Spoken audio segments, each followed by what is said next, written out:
What's up, people? I'm Shaggy, the Opinionated Hippie, and this is part 62 of my reviewing and ranking Frank Zappa's guitar solos within the context of an album, and then ranking those albums amongst the other albums I've already ranked guitar solos from, based on guitar solos only. I've already done what I think are the significant ones out of the time prior to him passing away in 93. There are some massive, massive box sets left post him passing away. And I will be dropping those every 2 weeks or so from this point on. But for now, I'm going to fill in the gaps of the official discography, starting with Freak Out, because I haven't done Freak Out, his first album. I'm not going to put the list up on the screen because there's really only 2 significant guitar solos on this album. Every time I say that, I'm like, I've got to be missing something. There has to be more. But no, there's 2, right? One kicks off on side A, very first song. One is in side C, side 3. The first song on that. There's Guitar Playing, who are the Brain Police, has some weirdness, that weird middle zone. It seems like there's a guitar doing some stuff in the background, but not sure it would qualify as a solo. The end of Motherly Love has some licks, but it's not really a solo. Help I'm a Rock has that awesome dun-dun-dun-dun-dun. That thing is fantastic. Not really a solo.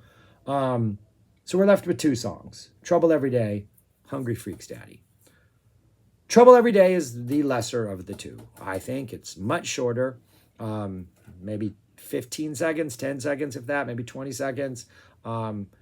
Fits the song. It's just kind of a necessary break. And what is essentially Trouble Every Day to me is if Zappa had wanted to write a Bob Dylan and Jefferson Airplane song, and he took those 2 philosophies and blended them together, and you get Trouble Every Day.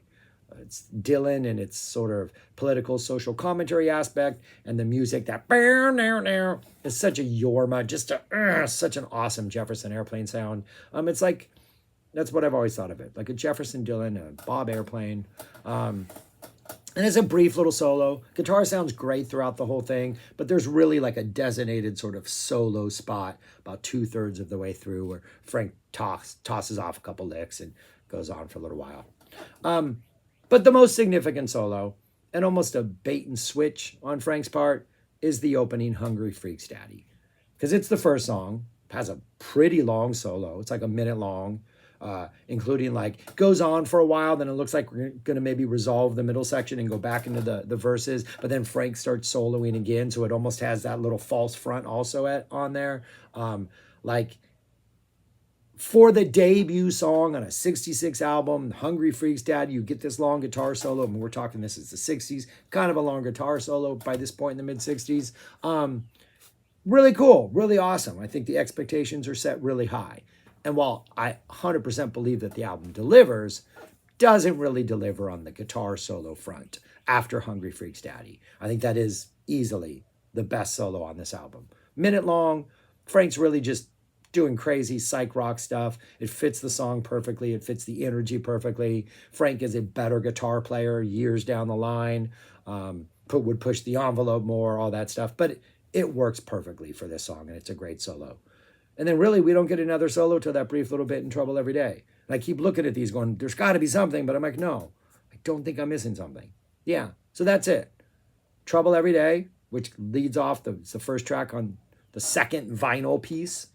First side of the second vinyl, and then Hungry Freaks Daddy, the best solo on here, which is the opening track of the entire album. Yeah, that's all I got. I got not much for this. But I want to do it anyways. I want to get all the albums done. Where would I rank it? It's last. It's just last.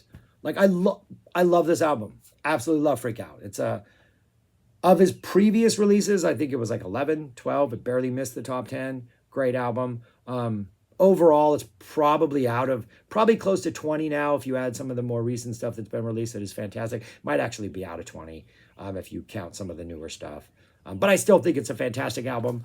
Frank had so many fantastic albums, S-tier albums galore. But it's not because of the guitar playing. It's not because of the guitar playing. It's not because of the guitar playing. Though the one guitar solo that really matters really works. Probably should be higher. But I think when I think of this album, I don't ever think of, that guitar solo in Hungry Freaks Daddy. That's why I'm going to it. I'm going to it for all of Hungry Freaks Daddy. The guitar solo just happens to be a bonus. All right, I'm rambling. That's it. I'm done. Let me know your thoughts on those two solos, on this album, on guitar playing in general, on Frank. You know how comments work. Subscribe, like, share, comment, do all those things, and just go listen to this entire album. It is such a fantastic journey from start to chaotic finish. Absolutely perfect. All right. Peace. Talk to you later.